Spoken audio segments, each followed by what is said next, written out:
So today, learning languages fast. Strategies and mental models for beginners. So you know the story. I was terrible at learning languages. I didn't have the language learning gene or the talent to learn languages, and I thought there was no hope. Don't you hear this all over the internet? Well, for me, and maybe for you, that's not quite true. I was in high school, I was good at passing tests, I got into the top classes, and I got a qualification at the end of it. But I couldn't actually speak the language I was supposed to. I couldn't even write in it, really, or make use of it. If you'd have dropped me into that country, I would have starved to death. And within a few months, all of that knowledge, all of those years of tuition just sort of evaporated into nothing. So I decided something needed to change. It wasn't a big epiphany moment. I didn't see my destiny stood before me. It was just having an honest conversation with myself, saying that if you were the person you think you should be, what would you be doing? And for me, that was all the obvious: more successful in my career, spending more time with my family, giving more to charity. One of the other things is I'd be able and I'd be speaking another language. Today, I am fluent in French, and I also have a certain level in a number of other languages. Wow, that's amazing, you must think. Well, no, I don't actually think that you think that. It's just sort of mildly impressive from where I was to where I am. But the important bit for me is that I've come from there, I've got to here, and the journey continues. But the journey continues with the idea that I am confident, that I know what I'm doing, I'm getting faster, and I have faith that I can achieve a level of language if I desire it. This has come through strategies and mental models that I'm hoping to share with you, and I'm hoping that they will be valuable to you as they are to me. Number one, set a goal. Set a goal, set a goal. You've heard it in all the self-help, self-improvement kind of literature, and they keep saying it because it's true. So you can't get to your destination if you're taking every path, the wrong path. You need to know where you're going. And I prefer to think of it more like an archer trying to hit a target. But it's difficult to hit a target if you don't know what it is or where it is. So you need a goal, you need a target. My target was fluency, but I didn't really know what that meant precisely. And I didn't know what it meant because languages are complex. I don't understand the language that I'm trying to learn, otherwise I wouldn't be learning it. But what is fluency? And the answer is B2. So what is B2? Well, let me tell you how I got there. I picked up a book called Fluent in 3 Months. It taught me many things that were new to me. In this instance, it taught me what fluency actually meant. And it's about communication between two people with ease, without strain, in written and spoken form. And that came as B2. B2 comes from the European Framework of Languages. So I didn't know that there was a framework for languages. It came from Europe, but it goes beyond. The idea is it goes from low to high through A, B, and C. There are some numbers involved, but we can talk about that another time.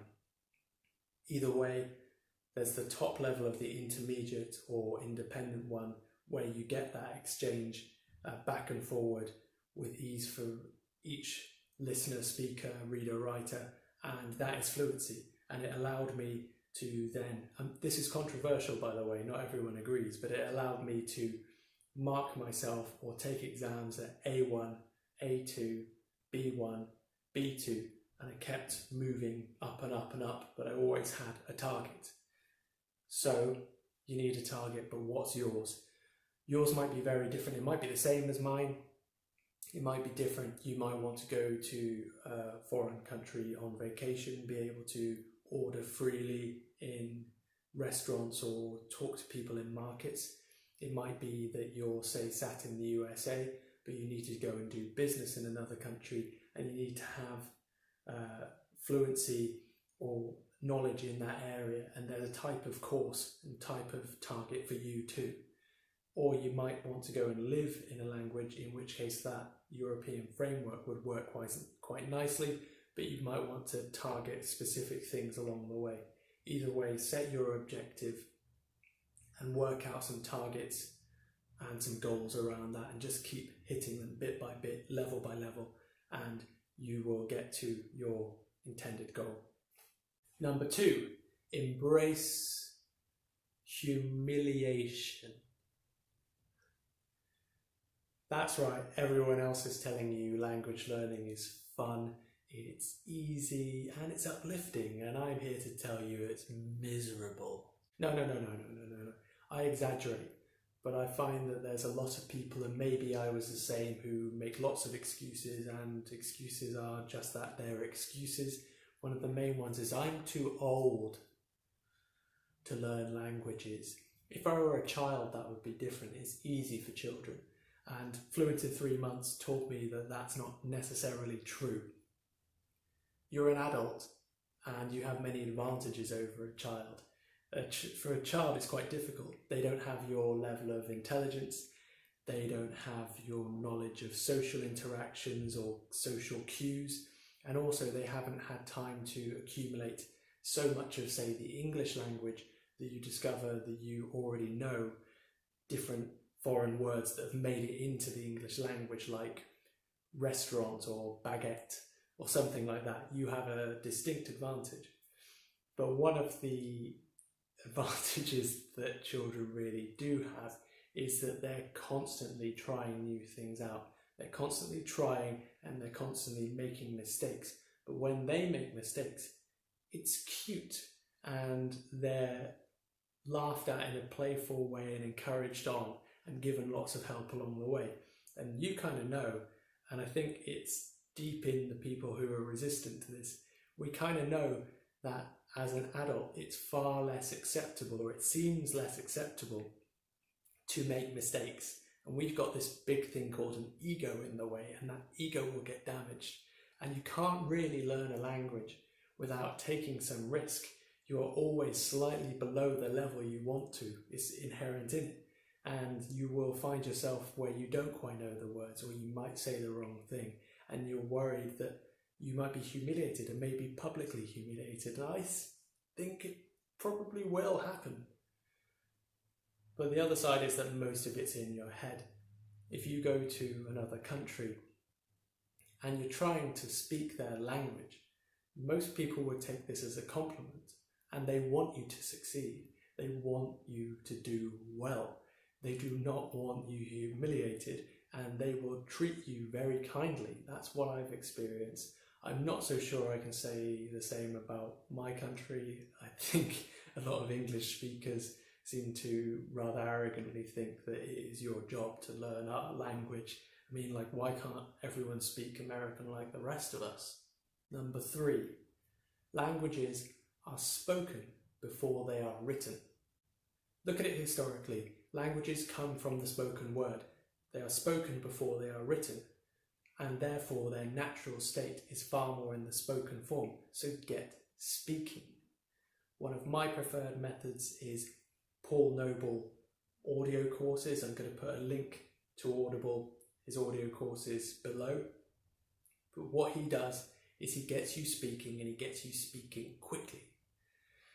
This is useful because you get to say full sentences right from the get-go.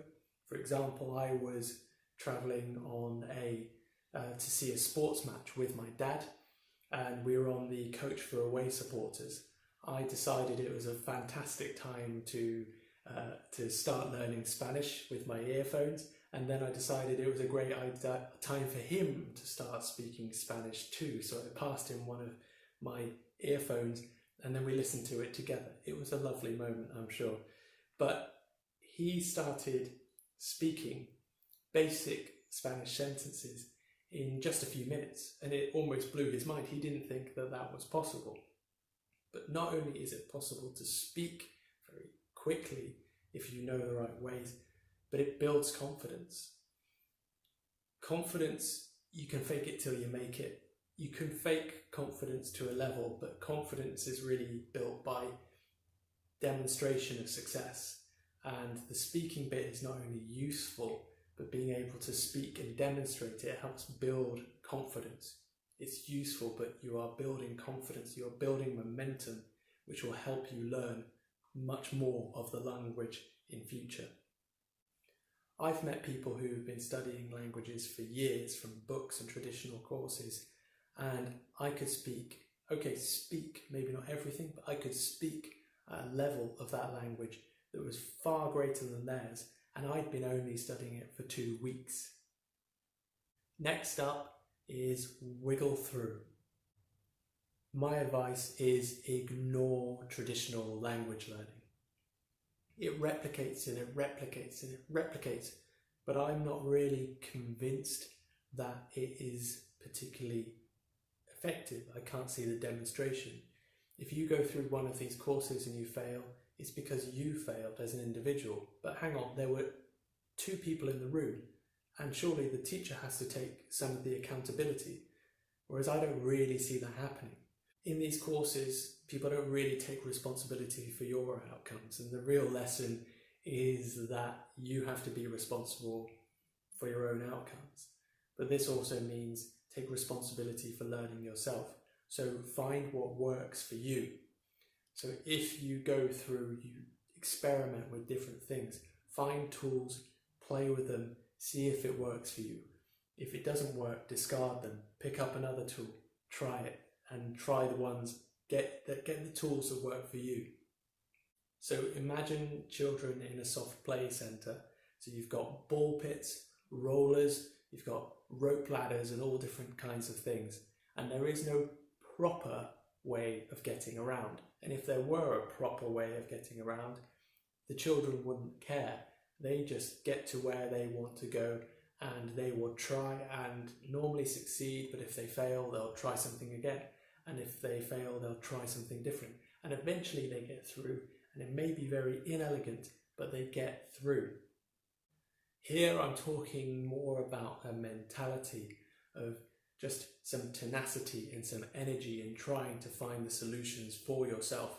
I also found that European framework I mentioned earlier was quite good because it would test you on like 4 levels, and normally I'd be really weak on 1, and I just next time really attack that weakness, which might be spoken, it might be written, or it might be listening.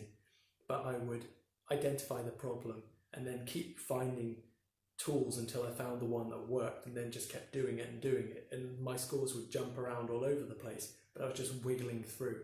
And I'd encourage you to do the same. Just try, see what works, stick with what works until it doesn't work, and then try something different. Imagine that you're a child in a soft play centre and just wiggle through. Next up, tools. So I mentioned tools a few times, but what tools? Well, I mentioned one already. I recommend audiobooks, but the way that I approach learning a language now is that I will use the Paul Noble audiobooks to get speaking fast.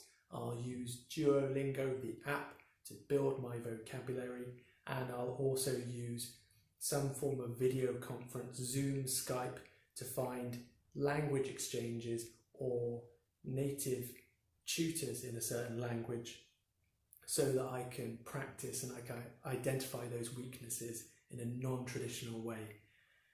And if I'm honest, towards the end, trying to hit those goals, I did eventually pick up a traditional book or 2.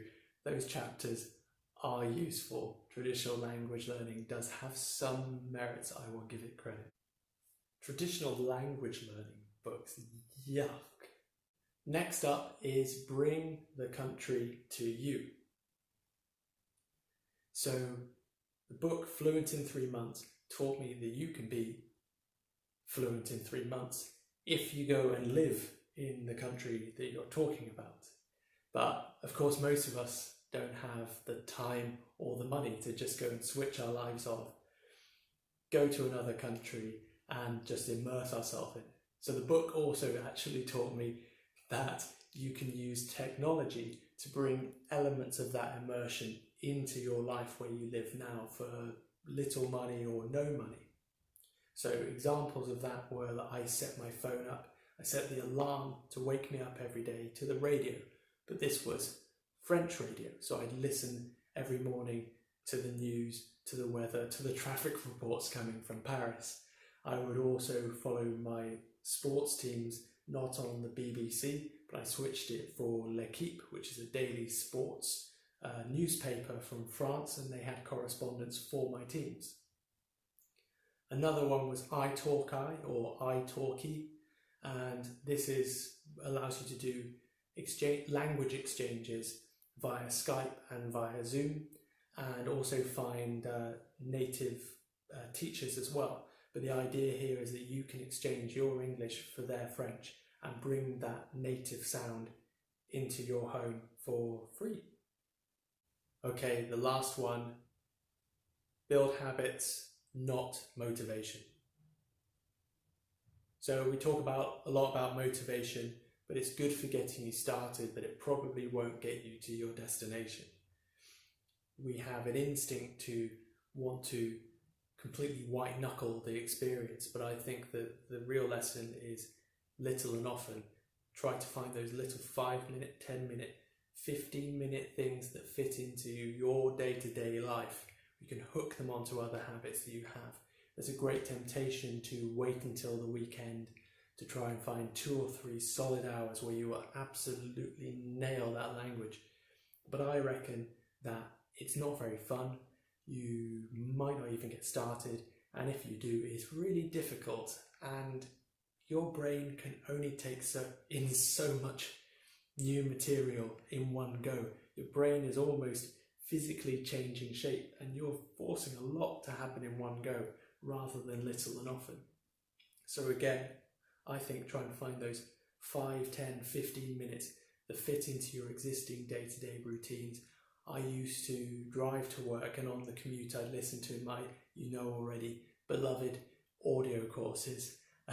Before breakfast I used to do a quick session on an app like Duolingo before I ate breakfast, and during the coronavirus lockdown I would do my exercise, and then immediately afterwards I'd go for a walk, but listen to one chapter of Chinese or German, and it would take me 15-20 minutes, but bit by bit I was rushing through these courses and building up great fluency.